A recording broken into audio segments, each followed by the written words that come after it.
Hello students, हम unit number 3 electrochemistry कर रहे हैं। और इलेक्ट्रोकेमिस्ट्री के अंदर हमारे पास जो टॉपिक है वो है electrolytic cell and electrolysis process. तो इलेक्ट्रोलाइटिक सेल और इलेक्ट्रोलाइसिस ये आपस में कोरिलेट हैं। तो आज के लेक्चर में हम इस टॉपिक को करेंगे। वेरी इंपॉर्टेंट टॉपिक है एग्जामिनेशन व्यू से। आप चाहे बोर्ड का एग्जाम दें या फिर आप नीट का एग्जाम दें, जेई का एग्जाम देते हैं, तो हमारे इस लेक्चर में हम all competitive as well as board exams का कंटेंट भी हम कवर करेंगे। तो let's we start electrolytic cell and electrolysis process. Twelfth की इलेक्ट्रोकेमिस्ट्री और उसका लेक्चर नंबर 5 है इलेक्ट्रोलाइटिक सेल एंड इलेक्ट्रोलाइसिस। इस टॉपिक को हम शुरू करेंगे। आप अपनी नोटबुक बुक जो भी पार्ट आपके पास है तो वहां से आप अपने नोट्स बनाना शुरू कर दें। Clear? Electrolytic cell and electrolysis. तो चलिए, हमारे पास जो फर्स्ट टॉपिक आता है इलेक्ट्रोलाइटिक सेल। क्वेश्चन ये अराइज होता है कि व्हाट इज इलेक्ट्रोलाइटिक सेल, आखिर इलेक्ट्रोलाइटिक सेल होती क्या है। तो इस कंसेप्ट को समझने के लिए हम थोड़ा सा पीछे चलते हैं और हमने एक टर्म पढ़ी थी इलेक्ट्रोकेमिकल सेल। आप लोगों को कंपेरेटिव मोड में इसको समझेंगे तो आसानी से समझ में आएगा। इलेक्ट्रोकेमिकल सेल पढ़ी थी आपने, और उस सेल के अंदर आपने क्या पढ़ा था कि there are two containers in electrochemical cell, that is one container and that is the second container, and these are known as the half cell। इनको हम नाम देते थे हाफ सेल। इस हाफ सेल के अंदर हमने एक इलेक्ट्रोड पुट किया था, ऐसे जो रोड पुट करते हैं दैट इज कॉल्ड इलेक्ट्रोड। और दूसरी हाफ सेल हमने इसके अंदर रखी थी, ये हमने इसके अंदर सेकंड इलेक्ट्रोड पुट किया था। इस तरह से हमने इसके अंदर इलेक्ट्रोड पुट किया था। तो इन दोनों इलेक्ट्रोड्स को ये हाफ सेल कहलाई थी, और ये जो इसके अंदर सॉल्यूशन भरा था that solution is called electrolyte. याद करें आप लोग। और हमने इन हाफ सेल्स को इस तरह से फिर हमने कनेक्ट किया था एक अमीटर से। इसके बीच में एक इन्वर्टेड यू ट्यूब लगाई थी and that is called salt bridge. आप लोग इस पॉइंट से बिल्कुल क्लियर होंगे। इसमें हमने ये पढ़ा था कि ये जो केमिकल है ये केमिकल एनर्जी है, chemical energy converted into electrical energy. ये पॉइंट हम लोगों ने पढ़ा था कि केमिकल यहाँ रिएक्ट करते हैं, जैसे जिंक सल्फेट है and that is called zinc. तो ये रिएक्ट करते हैं, टू इलेक्ट्रॉन लॉस होते हैं, इस तरह से यहाँ करंट फ्लो करता है। यदि उल्टा कर दिया जाए, ये अगर देखा जाए तो पूरा कंसेप्ट क्या है, ये पूरा कंसेप्ट अपनी डेली लाइफ से कनेक्टेड है। डिस्चार्जिंग ऑफ बैटरी, जो आप लोग बैटरी देखते हो उसकी जो डिस्चार्जिंग प्रोसेस होता है उससे रिलेटेड, जैसे बैटरी डिस्चार्ज होती है। यदि मैं इसको रिचार्ज कर दूं, ऐसे उल्टा कर दूं, ये लूं और एक ही कंटेनर के अंदर मैं दोनों इलेक्ट्रोड रख दूं, जैसे मैंने ये इलेक्ट्रोड लिया और ये सेकंड इलेक्ट्रोड लिया। If both electrode are place in same container and we are taking the electrolyte, ये हमने इलेक्ट्रोलाइट लिया, दीज आर द इलेक्ट्रोड। और अब मैं करंट बाहर से अंदर की तरफ पास करूँ, यहाँ क्या था, करंट अंदर से बाहर जा रहा था, तो मैं करंट अगर बाहर से पास करूँ अंदर की तरफ, तो यहाँ क्या हो सकता है कि जो इलेक्ट्रिकल एनर्जी, कौन सी energy, electrical energy converted into chemical energy, मतलब रिचार्जिंग ऑफ बैटरी का कंसेप्ट। अगर इलेक्ट्रिकल एनर्जी केमिकल एनर्जी में कन्वर्ट होती है that is called electrolytic cell. यदि केमिकल एनर्जी इलेक्ट्रिकल एनर्जी में कन्वर्ट होती है that is called electrochemical cell. That's the one difference. Second, इसके अंदर हम इलेक्ट्रोड अलग अलग हाफ सेल में लेके चलते हैं। इसमें सेम कंटेनर में बोथ इलेक्ट्रोड्स पुट किए जाते हैं। इसके अंदर जो एनोड होता है उस एनोड के ऊपर कैसा चार्ज होता है, नेगेटिव। और जो कैथोड होता है उस कैथोड के ऊपर कैसा चार्ज होता है, पॉजिटिव। करंट के इलेक्ट्रॉन के फ्लो पे, क्योंकि इलेक्ट्रॉन यहाँ से फ्लो करते हैं इसलिए एनोड पे नेगेटिव चार्ज होता है, लेकिन यहाँ जो एनोड होता है उस एनोड के ऊपर पॉजिटिव चार्ज होता है। और जो कैथोड होता है उस कैथोड के ऊपर कैसा चार्ज होता है, नेगेटिव चार्ज। हमारे पास जो क्वेश्चन आता है वो कई बार ऐसा आ जाता है, give the difference between the electrochemical cell and electrolytic cell. तो उस कंडीशन में हम क्या करेंगे, तो हमें कंसेप्ट क्लियर होना चाहिए। तो देखो एनोड और कैथोड का चार्ज डिफरेंस है, बिकॉज यहाँ इलेक्ट्रॉन की एंट्री यहाँ से होती है इस पाथ से, so it get the negative charge. यहाँ इलेक्ट्रॉन यहाँ से जाते हैं एनोड से, so it will get the negative charge. तो एनोड और कैथोड को इस तरह से चार्ज में हम डिनोट करते हैं। आई होप कि electrolytic cells are those where electrical energy is converted into chemical energy. तो इलेक्ट्रिकल एनर्जी किस में कन्वर्ट होती है, केमिकल एनर्जी में, और उसको हम बोलते हैं इलेक्ट्रोलाइटिक सेल। आगे हम इस एस्पेक्ट को बढ़ाते हैं और इसके अंदर हम देखते हैं कि जो बातें हमने पढ़ी अभी, आप लोगों को मैंने अभी समझाया, तो वही पार्ट यहाँ थोड़ा सा इलोबरेट या डायग्रामेटिकली फॉर्म में प्रेजेंट है। आप लोग देख पा रहे हैं ये हमारे पास जो एनोडिक कंपार्टमेंट है, and that the anode get the positive charge and that the cathode get the negative charge, that's called the electrolyte and that is called electrolytic cell। और इसको डिफाइन भी कर रखा है कि when an electric potential is applied between the electrode, electrode में apply करेंगे तो यहाँ हमारे पास कोई भी हमारे पास होगा solution that is A and B, तो वो डिसोशिएट होगा। फॉर एग्जांपल ए बी है तो ये पॉजिटिव और नेगेटिव, तो पॉजिटिव आयंस किधर माइग्रेट करेंगे, नेगेटिव की तरफ माइग्रेट करेंगे, और नेगेटिव आयंस किधर माइग्रेट करेंगे, पॉजिटिव की तरफ माइग्रेट करेंगे। आई होप ये कंसेप्ट आपको बिल्कुल क्लियर होगा। नेगेटिव पॉजिटिव की तरफ माइग्रेट करेंगे और पॉजिटिव किधर माइग्रेट करेंगे, नेगेटिव की तरफ माइग्रेट करेंगे। तो इस तरह से हम इलेक्ट्रोलाइटिक सेल के बारे में बता सकते हैं कि जब हम करंट पास करेंगे तो एनोड की तरफ नेगेटिव और कैथोड की तरफ क्या जाएंगे, पॉजिटिव जाएंगे। तो जब ये सारा प्रोसेस होता है तो ये जो इलेक्ट्रोलाइट होता है हमारे पास ए बी, करंट पास करने पर इलेक्ट्रोलाइट टूट जाता है A positive and B negative. Electrolyte का ब्रेकअप होना ही क्या कहलाता है, इलेक्ट्रोलाइसिस। तो इलेक्ट्रोलाइसिस दो वर्ड से मिलकर बना है, electro plus lysis. Electro means होता है इलेक्ट्रोलाइट और लाइसिस मीन्स होता है टू ब्रेक। इलेक्ट्रोलाइट का अपने आयंस में टूटना, इलेक्ट्रोलाइट्स में टूटना ही क्या कहलाता है, इलेक्ट्रोलाइसिस कहलाता है। तो इलेक्ट्रोलाइटिक सेल में जब हम करंट पास करते हैं तो इलेक्ट्रोलाइट्स अपोजिट आयंस में डिसोशिएट होता है, that is called electrolytic process and electrolysis and that process is called electrolysis। I hope कि कंसेप्ट क्लियर है, तो हैंड रेज कर दें फटाफट यहाँ तक क्लियर है तो। यस, ओके, माइंड को क्लियर है। चलिए आगे बढ़ते हैं। आगे इस पार्ट में हम क्या पढ़ेंगे, नोट्स आप लोग साथ बना लें, इसका वीडियो लेक्चर भी आपके पास अवेलेबल रहेगा। तो अब हम इलेक्ट्रोलाइसिस में दो एस्पेक्ट हम स्टडी करेंगे। क्या है दोनों एस्पेक्ट्स, कि बेसिकली अपने एनसीईआरटी के अकॉर्डिंग एक एस्पेक्ट है qualitative aspect of electrolysis and second है quantitative aspect of electrolysis. Qualitative aspect क्या होता है कि जो एस्पेक्ट निज प्रोडक्ट्स पे डिपेंड करें कि प्रोडक्ट क्या बनेंगे इलेक्ट्रोलाइसिस होने पर। जैसे ये हमारे पास कंटेनर है, इस कंटेनर के अंदर हम इलेक्ट्रोड रखें और ये इलेक्ट्रोड जब हम इसके अंदर से पास करते हैं, करंट पास करते हैं, तो ये हमारे पास ए बी है। Then A B dissociate into A positive and B negative. A और बी क्या है ये आइडेंटिफाई करना ही क्वालिटेटिव एस्पेक्ट है। ये बताता है हमें नेचर ऑफ प्रोडक्ट्स के बारे में बताता है कि प्रोडक्ट का नेचर कैसा है, और ये हमें बताता है अमाउंट ऑफ प्रोडक्ट। न्यूमेरिकली हमें इस पॉइंट को बताता है, that is called amount of product. Product की अमाउंट के बारे में बताता है कि कितना अमाउंट बनेगा, कितना ग्राम अमाउंट बनेगा, ये जो हमें बताता है that is called quantitative aspect of electrolysis. तो दो हेडिंग्स के अंदर आज इस टॉपिक को हम पढ़ने वाले हैं। क्वांटिटेटिव एस्पेक्ट में हम एग्जांपल्स, बहुत सारे एग्जांपल पढ़ेंगे, जिसमें हम फर्स्ट पढ़ेंगे electrolysis of molten sodium chloride, electrolysis of sodium chloride solution. उसके बाद हम पढ़ेंगे electrolysis of molten lead bromide. उसके बाद हम पढ़ेंगे electrolysis of aqueous copper sulphate platinum graphite, electrolysis of aqueous copper sulphate using copper electrode, electrolysis of dilute एस्टोसोफोर और इलेक्ट्रोलाइसिस ऑफ कंसंट्रेटेड एस्टोसोफोर। तो ये हम इसके अंदर पढ़ेंगे। आप लोग नोट्स के अंदर इसको नोट कर सकते हैं। ये जितने एग्जाम्पल हैं इनमें सभी में कोई न कोई कॉम्पिटिटिव एग्जाम्स में पूछा जाता है, यह पार्ट हमारे पास रहता है।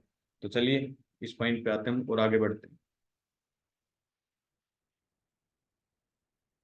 यदि हम दोनों एस्पेक्ट्स में से फर्स्ट एस्पेक्ट लेते हैं, क्वालिटेटिव एस्पेक्ट ऑफ इलेक्ट्रोलाइसिस, तो हम इसके बारे में पहले जान चुके हैं कि qualitative aspect, product at electrode are identified and electrode product form depend on the following products.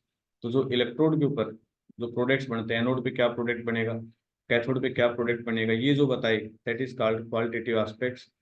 और ये जो प्रोडक्ट फॉर्मेशन होती है ये इन फैक्टर्स पे डिपेंड करती है, वेरी इंपॉर्टेंट फैक्टर्स हैं। तो इन फैक्टर्स को हम ब्रेन में अच्छी तरह से सेट रखें। जैसे फर्स्ट फैक्टर आता है हमारे पास nature of electrolyte, second factor आता है नेचर ऑफ इलेक्ट्रोड। और इलेक्ट्रोड भी दो टाइप्स के होते हैं, एक होता है अटैकेबल इलेक्ट्रोड। अटैकेबल इलेक्ट्रोड कौन से होते हैं कि दे पार्टिसिपेट इन द रिएक्शंस, जो इलेक्ट्रोकेमिकल रिएक्शंस होती है उसमें पार्टिसिपेट करते हैं। जैसे हमारे पास ये कंटेनर है और इसके अंदर फॉर एग्जांपल हमने कॉपर का इलेक्ट्रोड रखा, तो जो एनोड की रिएक्शन होगी तो यहाँ इलेक्ट्रोड क्या करेगा, कॉपर से किस में टूट जाएगा, कॉपर टू पॉजिटिव में दो इलेक्ट्रॉन लॉस कर देगा। मतलब जो नीचे सॉल्यूशन लेके चलते हो इलेक्ट्रोलाइट, इलेक्ट्रोलाइट पे कोई फर्क पड़ने वाला नहीं है, लेकिन जो इलेक्ट्रोड है उसके अंदर एनोड और कैथोड की रिएक्शंस हो जाएंगे। तो जो रिएक्शन, जो इलेक्ट्रोड सेल्फ पार्टिसिपेट करे, इलेक्ट्रोलाइट के ऊपर कोई इफेक्ट नहीं डाले, उसको बोलते हैं अटैकेबल इलेक्ट्रोड।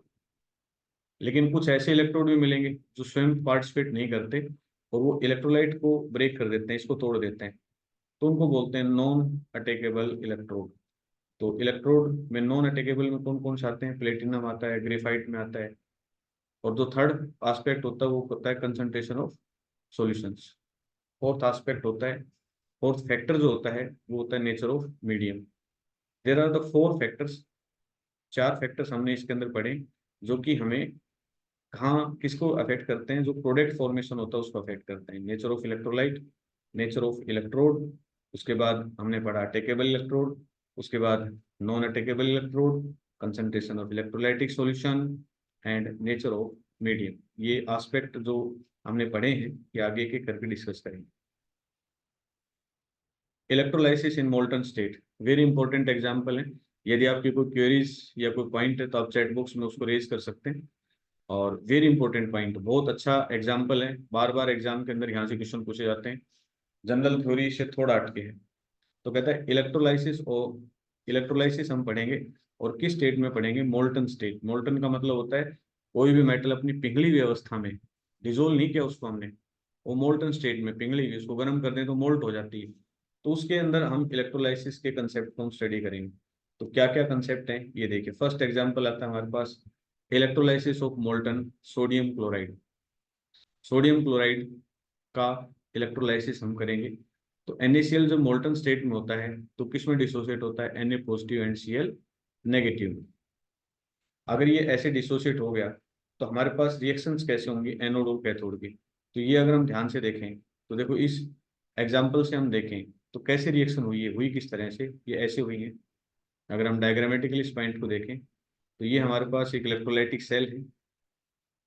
इस इलेक्ट्रोलाइटिक सेल में ये हमारे पास इलेक्ट्रोड्स हैं, अगर आप देख पा रहे हैं तो ये हमारे पास इलेक्ट्रोड है and that is called anode. और एनोड के ऊपर कैसा चार्ज है, positive, and that is called cathode. और कैथोड पे कैसा चार्ज है, नेगेटिव। और मोल्टन NaCl मतलब जो इलेक्ट्रोलाइट हम लेके चले हैं वो NaCl है, और NaCl की स्टेट में मोल्टन पिघल गया है तो ये पॉजिटिव और नेगेटिव में टूट गया। तो जो पॉजिटिव आयंस वो कहाँ माइग्रेट करेंगे, नेगेटिव की तरफ, और नेगेटिव आयंस कहाँ माइग्रेट करेंगे, पॉजिटिव की तरफ। तो एनोड जो होता है उसके ऊपर हमेशा ऑक्सीडेशन होता है, और जहाँ ऑक्सीडेशन होता है वहाँ होता है लॉस ऑफ इलेक्ट्रॉन। तो देखो एनोड के ऊपर क्या मूवमेंट करके है, क्लोरीन, क्योंकि नेगेटिव है तो पॉजिटिव की तरफ जाएगा। जैसे क्लोरीन यहाँ मूवमेंट करके आएगा ये टूटेगा Cl2 और दो इलेक्ट्रॉन लॉस करेगा, क्योंकि हमेशा एनोड पे ऑक्सीडेशन होता है।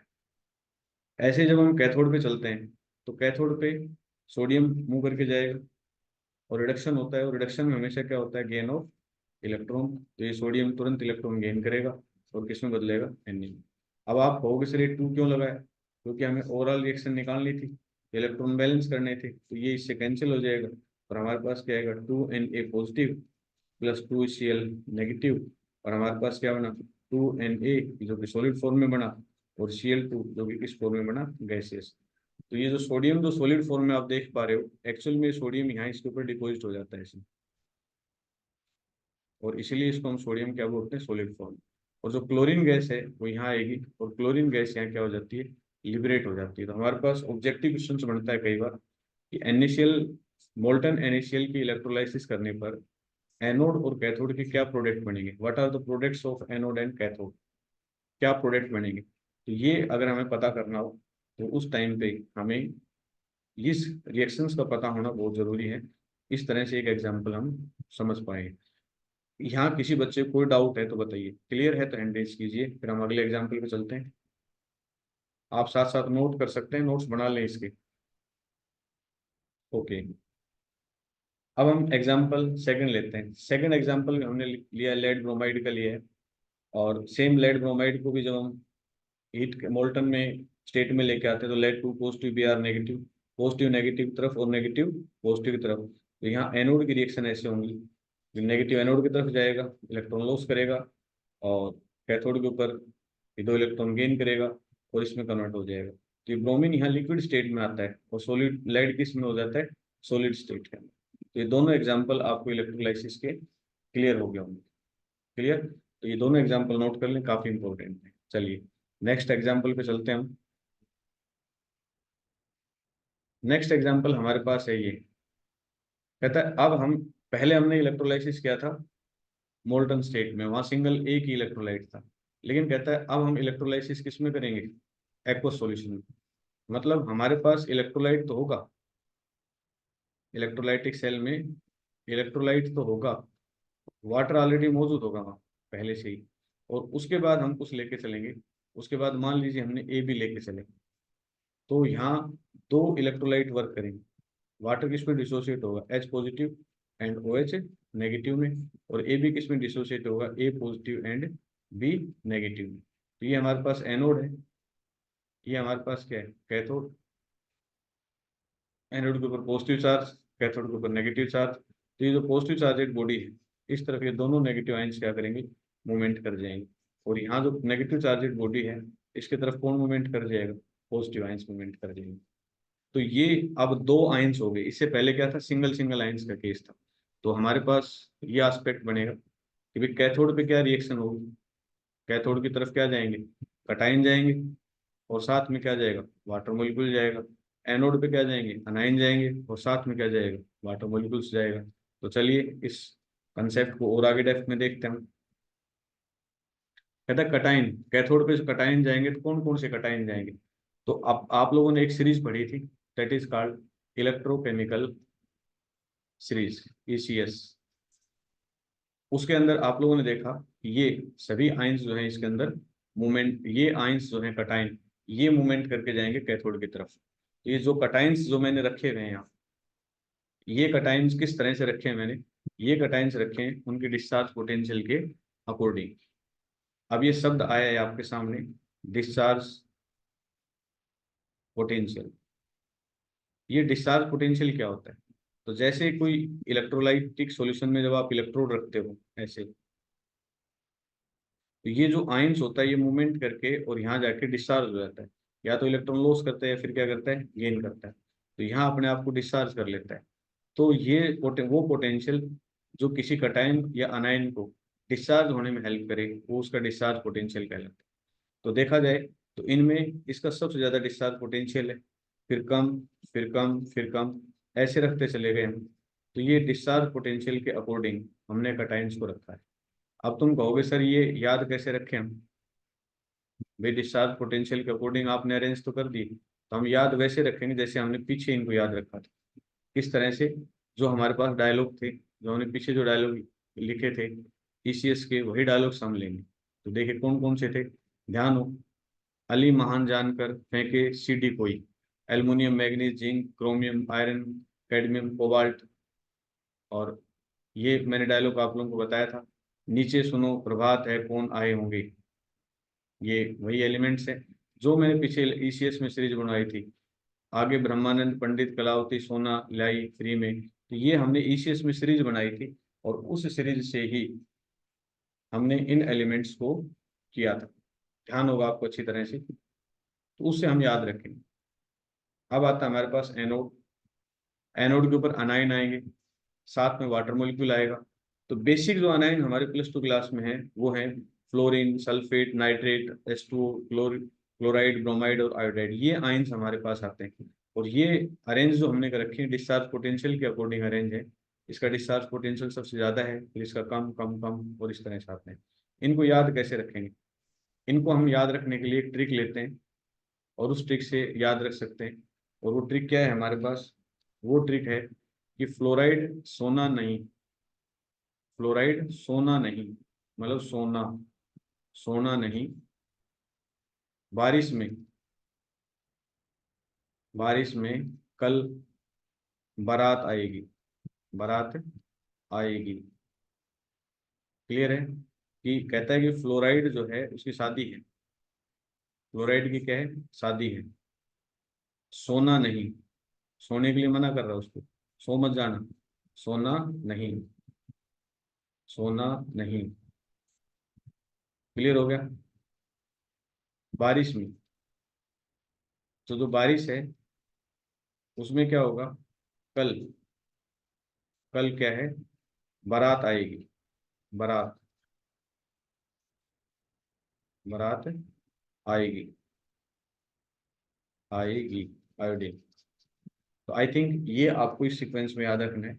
इसका सबसे हाई डिस्चार्ज पोटेंशियल, फिर उससे कम, फिर उससे कम, और उसके बाद नीचे की तरफ जाओगे तो डिस्चार्ज पोटेंशियल क्या होता जाएगा? कम होता चला जाएगा। ऐसे हम इसको याद रख सकते हैं।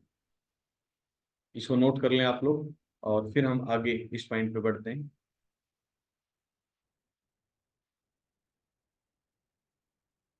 तो एनोड और कैथोड पे ये तो हमने अनायन और कटायन के बारे में याद रखा। तो वाटर क्या करता है? तो वाटर की भी थोड़ा सा हम देख लेते हैं।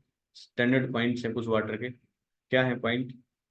कि एनोड पे वाटर की रिएक्शंस अलग होती। तो एनोड होता है, एनोड के ऊपर हमेशा क्या होता है?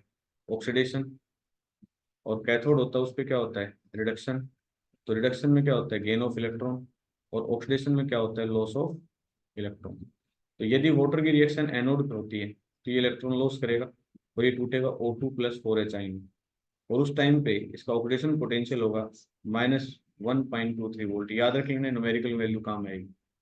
यदि कैथोड पे वाटर की रिएक्शन हुई तो गेन ऑफ इलेक्ट्रॉन करेगा, और इलेक्ट्रॉन गेन करके H2 और OH नेगेटिव में टूटेगा। तो ये इसका रिडक्शन पोटेंशियल होगा। तो ये रिएक्शन हमें ध्यान रखनी होगी। यदि एनोड पे रिएक्शन हमारे पास होती है तो ये O2 और H आयन में टूटेगा, और कैथोड पे रिएक्शन हमारे पास होती है तो H2 और OH आयन के अंदर डिसोशिएट होगा। आई होप यहाँ तक आपको ये पॉइंट बिल्कुल क्लियर होगा। चलिए आगे बढ़ते हैं। की पॉइंट्स जो मैंने आप लोगों को बताए थे कि जो potential required by the species to get discharge, वो पोटेंशियल जो किसी स्पीसीज को इलेक्ट्रोड पे जाके डिस्चार्ज करने में हेल्प करती है, उसको हम क्या बोलते हैं? उसका डिस्चार्ज पोटेंशियल बोलते हैं। यहाँ जो 3 पॉइंट है जो हमें ध्यान रखना होगा। एनोड के ऊपर हमेशा, लैब से याद रख लेना, लैब असिस्टेंट LA। एनोड, ए का मतलब एनोड, और एल का मतलब होता है लो। ए का मतलब एनोड और एल का मतलब क्या होता है? लो। तो लैब असिस्टेंट से याद रखेंगे तो lower value of discharge potential at anode. Anode के ऊपर हमेशा डिस्चार्ज पोटेंशियल की कैसी वैल्यू होगी? लोअर वैल्यू प्रीफर्ड करती है। और कैथोड के ऊपर क्या होता है? HC, हाई कोर्ट से याद रखेंगे। कैथोड पे हमेशा कौन सी वैल्यू होगी? हाई। तो higher value of discharge potential at cathode. तो कैथोड के ऊपर हमेशा डिस्चार्ज पोटेंशियल की हाइयर वैल्यू होगी, और एनोड के ऊपर डिस्चार्ज पोटेंशियल की कैसी वैल्यू होगी? लोअर वैल्यू होगी। चलिए आगे बढ़ते हैं। हम एग्जाम्पल लेते हैं, और अभी जो हमने सीखा उसको एक बार प्रैक्टिकली हम जानने की कोशिश करेंगे। तो अब हमने एक्वस सॉल्यूशन ले रहे हैं हम NaCl का, और उसके अंदर हम जो इलेक्ट्रोड लेके चलते हैं वो हमारे पास कैसा इलेक्ट्रोड है? प्लेटिनम इलेक्ट्रोड है, मतलब नॉन अटैकेबल इलेक्ट्रोड है। तो किस तरह से हम इस पॉइंट को करेंगे? एक एग्जाम्पल हम इसको अच्छा खासा समझने की कोशिश करते हैं। तो देखिए हमारे पास ये रहेगा, ऐसे कोई कंटेनर लिया हमने, उस कंटेनर के अंदर हमने इस तरह से इलेक्ट्रोड रखा। क्लियर? और ये इलेक्ट्रोड हमने किसका रखा है? प्लेटिनम का रखा है। किसका रखा है? प्लेटिनम। और यहाँ जो सॉल्यूशन लेके चल रहे हैं हम, वो जो सॉल्यूशन है वो एक्वस NaCl। एक्वस NaCl का मतलब वाटर तो है ही, और NaCl में Na पॉजिटिव और दूसरा क्या हो जाएगा Cl नेगेटिव। तो यहाँ जो पीछे हमने रूल्स पढ़ा था उसी के अकॉर्डिंग हम इलेक्ट्रोलाइसिस करेंगे। तो चलिए एज पर रूल्स हम इसके ऊपर आते हैं और वर्क करते हैं। NaCl लेंगे तो Na पॉजिटिव Cl नेगेटिव, और भी वाटर है तो एनोड पे भी रहेगा और कैथोड पे भी रहेगा। एनोड की रिएक्शन अलग होगी, कैथोड की रिएक्शन अलग होगी। अब हम आते हैं एनोड पे। तो एनोड पे हमारे पास ये एनोड है, और एनोड के ऊपर कैसा चार्ज होता है, पॉजिटिव चार्ज होता है, हमने पढ़ा था। तो नेगेटिव आयंस वहाँ माइग्रेट करेंगे, और लॉस ऑफ इलेक्ट्रॉन होता है एनोड पे, हमेशा होता है ऑक्सीडेशन, तो लॉस ऑफ इलेक्ट्रॉन, और ये रिएक्शन इस तरह से कंप्लीट होगी। यदि हम यहाँ बात करें कैथोड की, तो कैथोड पे क्या रिएक्शन होगी, ये देखो। कैथोड पे हमारे पास ये रिएक्शंस होगी कि भी Na पॉजिटिव और H2O, उसमें से हमारे पास H2 आ गया और ये हुआ। तो अब आपको ये बात समझ में नहीं आ रही है, क्वेश्चन जो आपका सबसे बड़ा है वो क्वेश्चन इस तरह का है। जो क्वेश्चन आपका सबसे इम्पोर्टेंट वो यहाँ है, ध्यान से समझना। मैं फिर से इस पॉइंट को एक बार एक्सप्लेन करूंगा कि मेरे पास कंटेनर है, उस कंटेनर में मैंने दो इलेक्ट्रोड रख दी, उसके अंदर Na पॉजिटिव है और दूसरा क्या है Cl नेगेटिव है। वाटर है उसमें टूट गया H पॉजिटिव और दूसरा क्या हो गया OH नेगेटिव। तो ये मेरे पास एनोड हुआ, और ये मेरे पास क्या हुआ कैथोड। एनोड के ऊपर कैसा चार्ज है पॉजिटिव, और कैथोड पे कैसा चार्ज है नेगेटिव। तो एनोड पे जो पॉजिटिव चार्जेड बॉडी है, तो पॉजिटिव की तरफ कौन मूवमेंट करता है, नेगेटिव मूवमेंट करता है। कौन मूवमेंट करता है, नेगेटिव। लेकिन नेगेटिव में कितने मूवमेंट करके गए, Cl और OH दोनों मूवमेंट करके गए। तो एनोड पे दोनों मूवमेंट करके जाएंगे, एक तो Cl जाएगा और एक क्या जाएगा OH। थोड़ी देर पहले मैंने आप लोगों को बताया था La। एनोड के ऊपर जो लोअर वैल्यू होगी वो डिस्चार्ज होती है। एनोड पे कौन सी वैल्यू डिस्चार्ज होती है, लोअर वैल्यू। तो हमें ध्यान है, क्या डायलॉग बनाया था हमें कि फ्लोराइड सोना नहीं। एक आता बारिश में कल बारात आएगी, बारिश में कल बारात आएगी, यही था। अब हमारे पास यहाँ क्या है, क्लोरीन, सल्फेट, नाइट्रेट, बारिश का मतलब H2O, ठीक है, कल क्लोरीन, बारात Br और आयोडीन। ये डिस्चार्ज पोटेंशियल का ऑर्डर हमने पढ़ा था। अब हम कह रहे हैं एनोड। तो एनोड के ऊपर lower distance La lower value value करती है। तो इन दोनों में से बताओ, OH का मतलब वाटर ही होता है H2। वाटर और Cl में से लोअर किसका है, तो वाटर और Cl में से वाटर का क्या है, लोअर है, और Cl का क्या है, हाइयर है। क्लियर। और लोअर के अकॉर्डिंग यहाँ क्या आना चाहिए था, H2 आना चाहिए, और यहाँ क्या आ रहा है, क्लोरीन। ये एक एक्सेप्शनल केस है, फॉर्मूला यही लगेगा सभी जगह, लेकिन यहाँ एक्सेप्शनल बनता है कि यदि, क्योंकि वाटर के मॉलिक्यूल्स होते हैं उनकी काइनेटिक एनर्जी कम होती है, तो हमें मोर करंट देना पड़ता है। तो मोर करंट देने की वजह से यहाँ और पोटेंशियल हो जाता है, या और चार्ज देना पड़ता है तो और पोटेंशियल होता है, जिसकी वजह से वाटर मॉलिक्यूल्स इस केस में क्लोरीन से आगे चला जाता है, और क्लोरीन की वैल्यू क्या हो जाती है, लोअर हो जाती है। इस वजह से क्लोरीन यहाँ डिस्चार्ज होती है और नहीं होता। तो कौन से कंसेप्ट हुआ, और पोटेंशियल।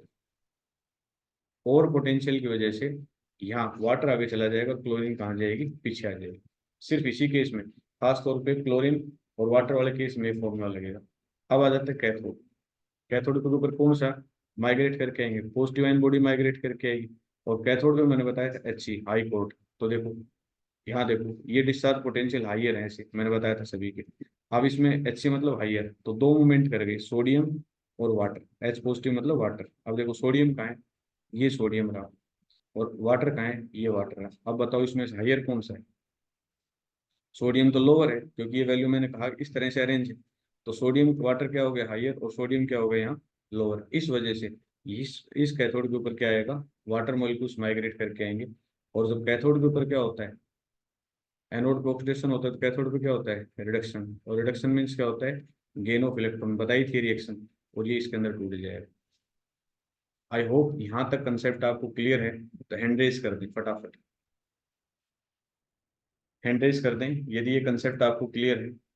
फिर से मैं बता देता हूँ, जनरल कंसेप्ट हमारे यही लगेगा। जनरल कंसेप्ट हमारा यही लगेगा, लेकिन और पोटेंशियल होने की वजह से वाटर मॉलिक्यूल्स आगे माइग्रेट कर जाएंगे और क्लोराइड आइंस क्या आएंगे इसमें पीछे की तरफ आएंगे। क्लियर। अब इसका जो मीडियम बनता है लास्ट में, सॉल्यूशन का जो मीडियम बनता है, तो हमारे पास नेचर ऑफ सॉल्यूशन क्या रहेगा? तो नेचर ऑफ सॉल्यूशन हमारे पास बेसिक रहेगा। क्यों बेसिक रहेगा? क्योंकि इसके अंदर हमारे पास ओ एच आइन है, और भाई इसके अंदर देखो, इसके अंदर माइग्रेट क्या कर गया क्लोरीन, बच क्या गया ओ एच, इसमें माइग्रेट क्या कर गया वाटर, बच क्या गया एन ए। तो एन ए और ओ एच ये दोनों सॉल्यूशन के अंदर बच गए, ये दोनों कंबाइन होंगे तो हमारे पास सॉल्यूशन जो बनेगा वो नेट वो कैसा बनेगा, बेसिक में। चलिए एक एग्जांपल और लेते हैं हम, और उस एग्जांपल से इस पॉइंट को समझने की कोशिश करते हैं। एक एग्जांपल और लेते हैं। जस्ट ये मैं बता चुका हूँ आपको, और पोटेंशियल की वजह से होना क्या चाहिए था वाटर, लेकिन और पोटेंशियल की वजह से वहां हमारे पास क्लोरीन हो गया। Very dilute solution using platinum electrode. अब कहता है इलेक्ट्रोड तो हमने ले लिए, यहाँ दो इलेक्ट्रोड लिए हमने, एक एनोड का इलेक्ट्रोड लिया और दूसरा हमने किसका इलेक्ट्रोड लिया है, कैथोड का। तो ये हमारे पास क्या हो गया एनोड, और ये हमारे पास क्या हो गया कैथोड। और ये दोनों इलेक्ट्रोड हमने किसके लिए हैं, प्लेटिनम के इलेक्ट्रोड लिए। साथ में हमने यहाँ लिया इनिशियल और वाटर लिया है, लेकिन वाटर के शब्द एक शब्द जोड़ दिया वेरी डाइल्यूट। वेरी डाइल्यूट का मतलब ये एक्सेस अमाउंट में ले लिया, एक्सेस इतना ज़्यादा ले लिया कि इनिशियल के अमाउंट ना के बराबर है। तो जो मूवमेंट है टोटल वो सिर्फ किसकी हो जाएगी, वाटर पार्टिकल्स इतने ज़्यादा हो जाते हैं कि NaCl की वैल्यू ना के बराबर हो जाती है। तो अब एनोड और कैथोड पे जो माइग्रेशन होगा वो सिर्फ किसका होगा, वाटर का होगा। तो यदि शब्द वेरी डाइल्यूट लिखा हो तो उस टाइम पे इसका रोल जो है वो लगभग खत्म हो जाता है, और एनोड और कैथोड की रिएक्शन सिर्फ किसकी होगी, वाटर मॉलिक्यूल्स की होगी। तो देखते हैं इसकी रिएक्शन क्या बनती है हमारे पास। ये देखिए हमने NaCl लिया, लेकिन एक्सेस अमाउंट में किसको ले लिया, वाटर को। तो देखो एनोड पे वाटर की रिएक्शन होगी, और कैथोड पे भी किसकी रिएक्शन हो जाती है, वाटर की रिएक्शन हो जाती है। तो ऐसी कंडीशन में हम ध्यान रखेंगे जब वेरी डाइल्यूट शब्द लिखा हो। एक एग्जांपल और लेते हैं हम यहाँ। अब हमने एग्जांपल लिया NaCl, और इलेक्ट्रोड कैसे लिए हमने, ग्रेफाइट इलेक्ट्रोड लिए। कैसे इलेक्ट्रोड लिए, ग्रेफाइट, तो एनोड के ऊपर लिया है, और कैथोड के ऊपर क्या लिया है, मरकरी। अब हमने इलेक्ट्रोड ही चेंज कर दिया, ग्रेफाइट तो नॉन अटैकेबल है, लेकिन मरकरी जो है अटैक एबल इलेक्ट्रोड है। तो यहाँ रिजल्ट जो है वो हमारे पास डिफरेंट आएंगे। तो ये जो एग्जांपल आप देख पा रहे हो बिल्कुल स्पेशल केस है। इस केस को हम अपने कल के लेक्चर के अंदर हम डिस्कस करेंगे। आज के लेक्चर के अंदर हमने इलेक्ट्रोलाइसिस देखी और कुछ स्पेशल केस लिए हमने। तो आप इन केस को नोट करें और सोल्व करें, रफ नोटबुक में, फेयर नोटबुक में इसको तैयार रखें। और कल के लेक्चर में, नेक्स्ट लेक्चर के अंदर हम जो इलेक्ट्रोलाइसिस प्रोडक्ट हैं उनके बारे में हम जानने की कोशिश करेंगे। यदि आपके कोई डाउट्स हैं तो आप वो शेयर कर सकते हैं। Thank you.